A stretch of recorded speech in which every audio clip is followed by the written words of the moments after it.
Hello everyone. RRB ಅವರು ಮತ್ತೆ vacancies ಅನ್ನು ಬಿಡುಗಡೆ ಮಾಡಿದ್ದಾರೆ ನೋಡಿ ಸ್ನೇಹಿತರೆ.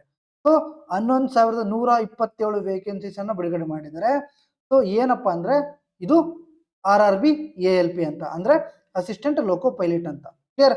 ಸೊ ಈ ಒಂದು ವಿಡಿಯೋದಲ್ಲಿ ಯಾರೆಲ್ಲ ಅಪ್ಲೈ ಮಾಡಬಹುದು, ಸೊ ಎಜುಕೇಶನ್ ಕ್ವಾಲಿಫಿಕೇಶನ್ ಏನು, ಏಜ್ ಎಷ್ಟು, ಕ್ಲಿಯರ್, ಸಿಲೆಬಸ್ ಎಷ್ಟು, ಪ್ರತಿಯೊಂದು ಸಮೇತ ಈ ಒಂದು ವಿಡಿಯೋದಲ್ಲಿ ನೋಡೋಣ. ಓಕೆನಾ? ಸೊ ಸ್ಟಾರ್ಟ್ ಮಾಡೋಣ ಬನ್ನಿ. ನೋಡಿ ಸ್ನೇಹಿತರೆ, ಈ ತರ ಬರುತ್ತೆ. So date of indicative notice in employment news is 21/3/2026 ಅಂದ್ರೆ ನೋಡಿ, ಆಗ್ಲೇ ಬಿಟ್ಟಿದ್ರು ಶಾರ್ಟ್ ನೋಟಿಸ್. ನಮ್ಗೆ ಇಲ್ಲಿ ಒಂದು ಗುಡ್ ನ್ಯೂಸ್ ಏನಂದ್ರೆ, ಇದು ALP ಅವ್ರಿಗೆ ಮಾತ್ರನೇ ಅಲ್ಲ, ಪ್ರತಿಯೊಬ್ಬ ರೈಲ್ವೆ ಆಸ್ಪಿರೆಂಟ್ಸ್ ಒಂದು ಒಳ್ಳೆ ಗುಡ್ ನ್ಯೂಸ್ ಏನಂದ್ರೆ ನೋಡಿ, ಅವ್ರು ಹೇಳಿರುವಂತಹ ಒಂದು ಡೇಟ್ಗೆ ಮಾಡ್ತಾ ಇದ್ದಾರೆ. ಕ್ಲಿಯರ್. ಸೊ 2026 ವೇಕೆನ್ಸಿ ಸ್ಟಾರ್ಟ್ ಆಗಿದೆ. ದಯವಿಟ್ಟು ಯಾರೆಲ್ಲ RRB ಎಕ್ಸಾಮ್ಸ್ಗೆ ಟಾರ್ಗೆಟ್ ಮಾಡಿದ್ರೋ ಸ್ಟಾರ್ಟ್ ಮಾಡಿ ಸಿಲೆಬಸ್ ಅನ್ನ. ಅವರು ಜುಲೈ ಟು ಸೆಪ್ಟೆಂಬರ್ ಒಳಗಡೆ RRB NTPC ಗ್ರಾಜುಯೇಷನ್ ಲೆವೆಲ್ನ ಬಿಡ್ತೀನಿ ಅಂತ ಹೇಳಿದರೆ, ಅದು ಸಮೇತ ಇಷ್ಟರಲ್ಲೇ ಬರುತ್ತೆ. ದಯವಿಟ್ಟು ಪ್ರಿಪ್ರೇಷನ್ ಸ್ಟಾರ್ಟ್ ಮಾಡಿ. ಓಕೆನಾ? ನೋಡಿ, ಓಪನಿಂಗ್ ಡೇಟ್ ಬಂದ್ಬಿಟ್ಟು 15/5/2026 ಇಂದ 14/6/2026 ವರೆಗೂ ನಾವು ಅಪ್ಲೈ ಮಾಡ್ಬೋದು. Clear. So last date of fee payment ಎಷ್ಟು? 16/6/2026 11:59 PM ಗೆ. ಓಕೆನಾ? ಸೊ ಕರೆಕ್ಷನ್ ನಾವೇನಾದ್ರೂ ಈಗ ತಪ್ಪು ಮಾಡಿರ್ತೀವಿ ಅನ್ಕೊಳ್ಳಿ, ಕರೆಕ್ಷನ್ ಮಾಡ್ಕೋಬೇಕಂದ್ರೆ 17/6/2026 26/6/2026 ನಾವು ಟೈಮ್ ಇರುತ್ತೆ, ನಾವು ಕರೆಕ್ಷನ್ ಮಾಡ್ಬೋದು. ಓಕೆ, ಇಲ್ಲಿ ನೋಡಿ. ಸೊ ಪೋಸ್ಟ್ ಬಂದ್ಬಿಟ್ಟು ಅಸಿಸ್ಟೆಂಟ್ ಲೋಕೋ ಪೈಲಟ್, ಪೇ ಲೆವೆಲ್ ಬಂದ್ಬಿಟ್ಟು 7 CP ಅಂದ್ರೆ 7th ಪೇ ಕಮಿಷನ್ ಇಂದ. ಓಕೆನಾ? ಲೆವೆಲ್ 2 ಜಾಬ್ ಇದು. ಸ್ಟಾರ್ಟಿಂಗ್ 19,900 ಇರುತ್ತೆ. ಮೆಡಿಕಲ್ ಸ್ಟ್ಯಾಂಡರ್ಡ್ ಬಂದ್ಬಿಟ್ಟು A1, ಏಜ್ ಬಂದ್ಬಿಟ್ಟು 18 to 30 ಮತ್ತೆ ರಿಸರ್ವೇಶನ್ ಎಲ್ಲ ಇರುತ್ತೆ. ಕೊನೆವರೆಗೂ ನೋಡಿ ನಾನು ನಿಮಗೆ ತಿಳಿಸ್ಕೊಡ್ತೀನಿ. ಟೋಟಲ್ ವೇಕೆನ್ಸೀಸ್ ಎಷ್ಟು? 11127. ಓಕೆನಾ? ಸೊ 19,900 ಏನು ಬರುತ್ತೆ ಸರ್ ಅಂದ್ರೆ ನೋಡಿ, ತುಂಬಾ ಇದೆ ಇದರಲ್ಲಿ. ಇನಿಷಿಯಲ್ ಪೇ ಮಾತ್ರನೇ ಅಷ್ಟು. ತುಂಬಾ ಅಂದ್ರೆ ತುಂಬಾ ಒಂದು ಏನಿದೆ ಆಪರ್ಚುನಿಟೀಸ್ ಇದೆ, ಅಂಡ್ ತುಂಬಾ ಅಂದ್ರೆ ತುಂಬಾ ಅಮೌಂಟ್ ಸಮೇತ ಬರುತ್ತೆ. ಕೊನೆವರೆಗೂ ನೋಡಿ ಹೇಳ್ತೀನಿ. ಏಜ್ ಲಿಮಿಟ್ ಬಂದ್ಬಿಟ್ಟು 18 to 30 ಹೇಳಿದ್ದೀನಿ. SC ST ಅವರು 5 years ಅವ್ರಿಗೆ ರಿಸರ್ವೇಶನ್ ಇರುತ್ತೆ, ಅಂದ್ರೆ 35 ವರೆಗೂ ಮಾಡ್ಬೋದು. ಅದೇ ತರ OBC NCL ಅವರು 3 years ವರೆಗೂ ಮಾಡ್ಬೋದು. Clear. So X service man ಇದ್ರೆ ಅವ್ರು ಸಮೇತ 3 years ವರೆಗೂ ಮಾಡ್ಬೋದು, ತೊಂದರೆ ಇಲ್ಲ. ಓಕೆ, ಅದು ನೆಕ್ಸ್ಟ್ ನೋಡಿ. ಫೀ ಸರ್, ಫೀ ಎಷ್ಟು ಅಂದ್ರೆ ಫೀ ಬಂದ್ಬಿಟ್ಟು 500 ರೂಪಾಯಿ.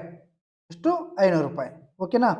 ಸೊ ನಮಗೆ 500 ರೂಪಾಯಿ ನಾವು ಮಾಡಿದ್ರೆ 400 ರೂಪಾಯಿ ರಿಟರ್ನ್ ಬರುತ್ತೆ, ತೊಂದರೆ ಇಲ್ಲ. ಓಕೆನಾ? ಸೊ ಅದೇ ತರ ಇಲ್ಲೇ ಕೊಟ್ಟಿದ್ದಾರೆ ನೋಡಿ, an amount of 400 shall be refunded. Clear. So for candidates who belong SC ST ex service man, female, transgender, minorities ಇವರೆಲ್ಲರಿಗೂ ಸಮೇತ ಏನು ಫೀ ಬಂದ್ಬಿಟ್ಟು 250 rupees. Clear. Only candidates who attended CBT1 will get a refund on their examination fee as mentioned above. ನೋಡಿ, ಯಾರೆಲ್ಲ CBT1ಗೆ attend ಆಗ್ತಾರೋ ಅವ್ರಿಗೆ ಮಾತ್ರ fee refund ಆಗುತ್ತೆ, ಇಲ್ಲಾಂದ್ರೆ ಅಟೆಂಡ್ ಮಾಡಿಲ್ಲ ಅಂದ್ರೆ ಫೀ ರಿಫಂಡ್ ಆಗಲ್ಲ. ಓಕೆನಾ? ಇಲ್ಲಿ ನೋಡಬಹುದು ವೇಕೆನ್ಸೀಸ್ ಈ ತರ ಇದೆ. ಇದು ಯಾವ ತರ ಇರುತ್ತೆ? ಝೋನ್ ವೈಸ್ ಇರುತ್ತೆ. ಕ್ಲಿಯರ್. ಯಾವ ತರ ಇರುತ್ತೆ? ಝೋನ್ ವೈಸ್ ಇರುತ್ತೆ. ಇಲ್ಲಿ ನೋಡಿ, ಟೋಟಲ್ ವೇಕೆನ್ಸಿ ಬಂದ್ಬಿಟ್ಟು 11,127. ನಾನು ನಿಮಗೆ ತಿಳಿಸ್ಕೊಡ್ತೀನಿ, ಕಾಣಿಸಿಲ್ಲ ಅಂದ್ರೆ ಇಲ್ಲಿ ಸೈಡಲ್ಲಿ ಬರೀತೀನಿ, ತೊಂದರೆ ಇಲ್ಲ. ಬೆಂಗಳೂರು ನೋಡೋಣ. ನಮ್ದೇನೋ ಬೆಂಗಳೂರಲ್ಲಿ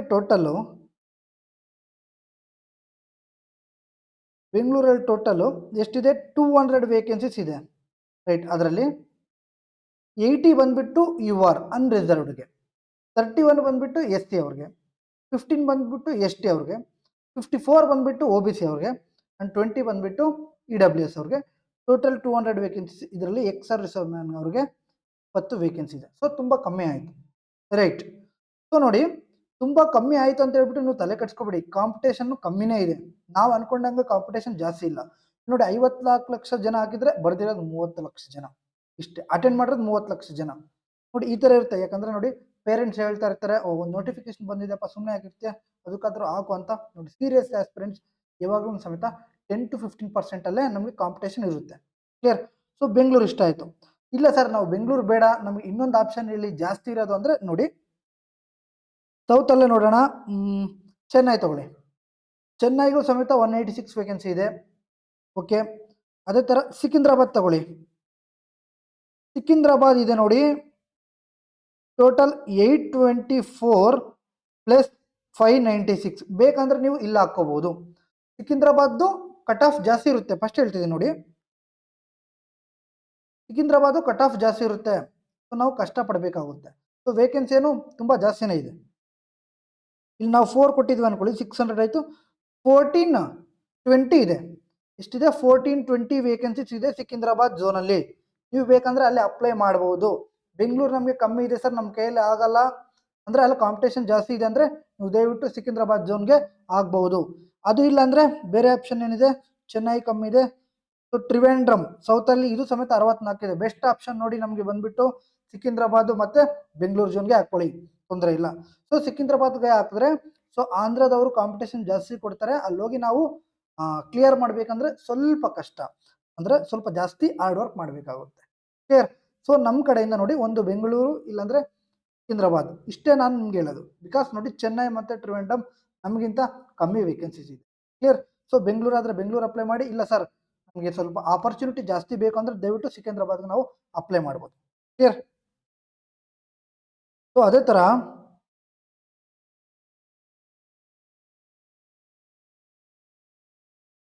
ಇಲ್ಲಿ ನೋಡಿ, ನೇಮ್ ಆಫ್ ದಿ ಪೋಸ್ಟ್ ಏನು? Assistant loco pilot. ಇದು ಆಲ್ರೆಡಿ ಆಗಿದೆ.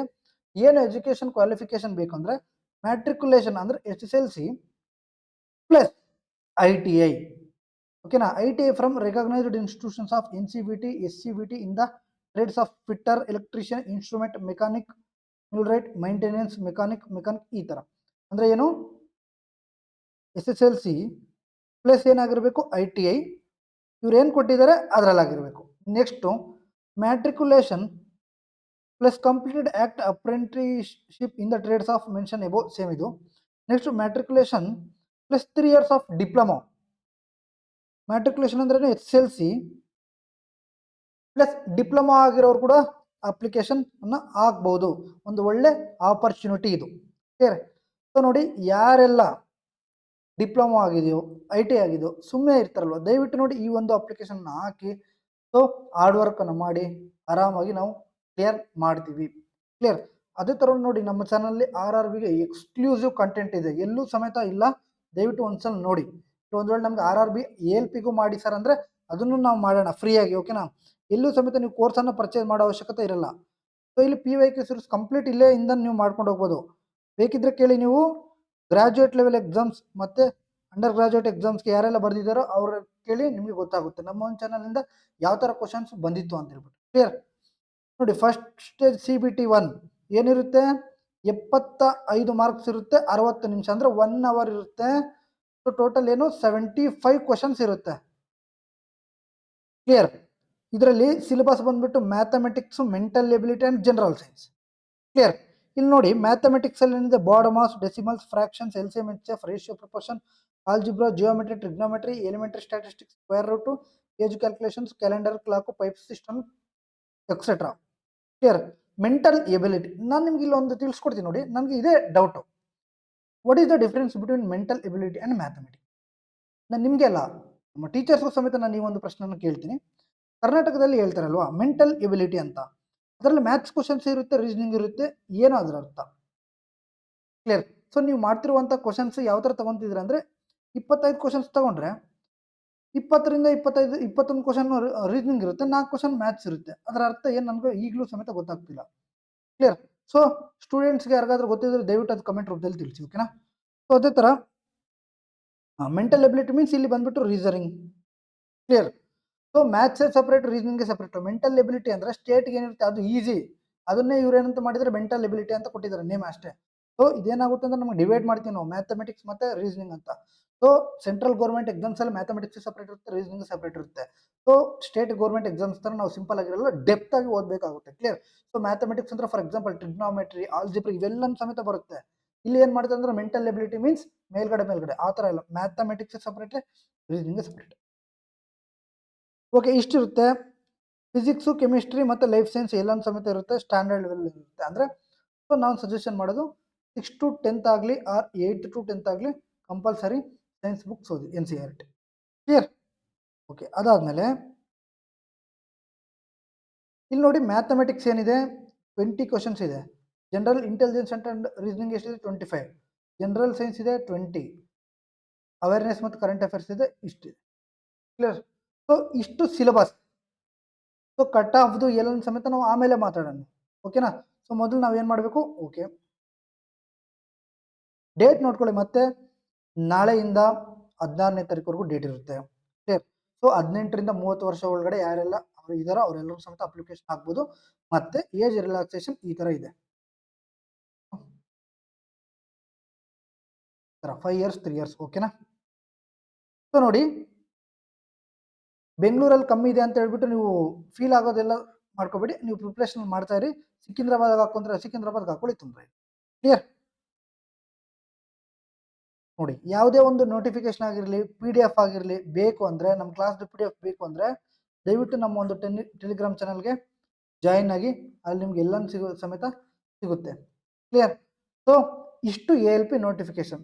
ಮತ್ತೆ ಸ್ಟ್ರಾಟಜಿ ವಿಡಿಯೋಲ್ಲಿ ಸಿಗೋಣ. ಮತ್ತೆ ನೋಡಿ, ಯಾರೆಲ್ಲ RRB ಗ್ರೂಪ್ ಡಿಗೆ ಪ್ರಿಪ್ರೇಷನ್ ಆಗ್ತಿದ್ರು ಆಲ್ರೆಡಿ ಫ್ರೀ ಬ್ಯಾಚನ್ನು ಸ್ಟಾರ್ಟ್ ಮಾಡಿದ್ವಿ, ಫ್ರೀ PYQ ಅನ್ನು. ದಯವಿಟ್ಟು ಅದನ್ನು ಫಾಲೋ ಆಗಿ, ಅಷ್ಟು ಫಾಲೋ ಆಗಿ ನಿಮಗೆ ಈಸಿಯಾಗಿ ಸ್ಕೋರ್ ಇಂಪ್ರೂವ್ ಆಗುತ್ತೆ, ಕ್ಲಿಯರ್. ಸೊ ಇಷ್ಟು ಈ ಒಂದು ವಿಡಿಯೋ. ಈ ವಿಡಿಯೋ ಹೆಲ್ಪ್ಫುಲ್ ಆದರೆ ದಯವಿಟ್ಟು ನಿಮ್ಮ ಸ್ನೇಹಿತರಿಗೆ ಶೇರ್ ಮಾಡಿ. ಯಾರೆಲ್ಲ ITI plus SLC plus ITI plus diploma ಮಾಡಿದ್ರೆ ಅವ್ರು ದಯವಿಟ್ಟು ಶೇರ್ ಮಾಡಿ. ಸೊ ಮತ್ತೆ ಸಿಗೋಣ, ಅಲ್ಲಿವರೆಗೂ ಜೈ ಹಿಂದ್.